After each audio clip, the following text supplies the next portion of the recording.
Dearly beloved, we are gathered here today one more time to spread the good word of the WWE Cruiserweight division. We got two more matches this week on NXT for the Interim Cruiserweight Championship title tournament, and things are getting way more clear. We still don't have a guarantee qualify for the next round, but we got some people that are mathematically completely out of the picture.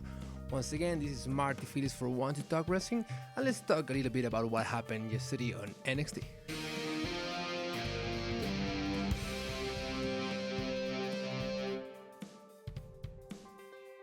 First match of the night was Tony Nese versus Jake Atlas. Tony Nese already on the ring. Jake Atlas cuts a little promo in the back, full babyface mode. First, he plays the underdog, says that Tony Nese is a former WWE champion, so it's going to be a tough match. And secondly, he calls himself Drake Maverick's #1 fan, and he's still cheering for Drake Maverick, and he hopes that somehow, magically, Drake Maverick makes it to the final instead of him. No big surprises in this match, at least on the in-ring performance.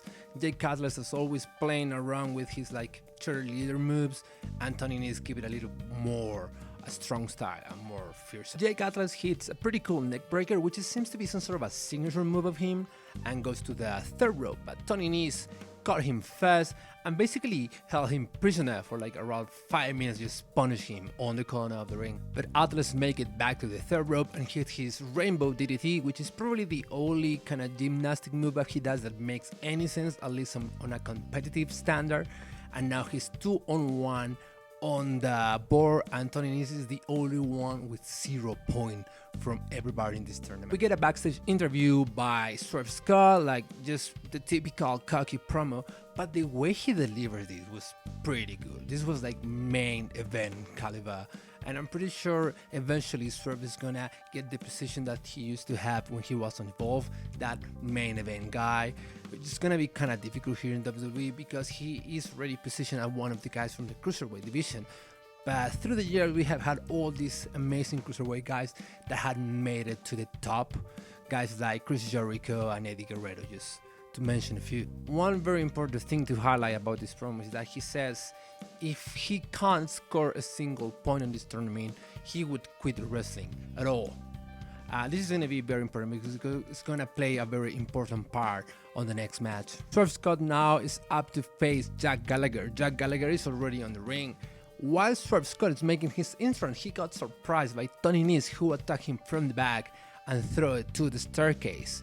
Remember what he said in his promo? Well, Tony Nese is that guy with 0 points, so we are pretty much building to something between both of those guys. Jack Gallagher started with some offense, very quickly taking advantage of Swerve Scott, and Swerve Scott nearly gets the 3 count over here, but he's able to put his leg on the rope to stop the count. Swerve Scott was able to put just a little offense in this match, and he was constantly selling the ribs from Tony Nese's attack. He was able to escape from a guillotine from Jack Gallagher, but when trying to get a suplex, his ribs gave up on him, and Jack Gallagher went to the ropes, took some momentum, and hits a spinning elbow for the 3 count. With this, Group A is still quite open. Tony Nese is the only one with 0 points, so he's completely out of the picture. But in Group B, things are a little bit more close to it. Technically, the winner should be either Tozawa or El Hijo del Fantasma, who will be facing each other next week. But I don't know, something might happen. But mathematically speaking, Jack Gallagher and Swerve Scott are now out of the picture too. It was one more week of the interim tournament. We got a little bit more time for these matches this week, but nothing crazy happened. Next week we have 2 more matches, the final 2 matches, and we're finally gonna see what these guys are gonna do with Drake Maverick and where this angle is going. Once again, thank you very much guys for coming back. If you're not subscribed, please press the subscribe button. It's pretty easy for you and it helps us a lot. Once again, this was Marty Phillips for Want to Talk Wrestling, and see you guys soon.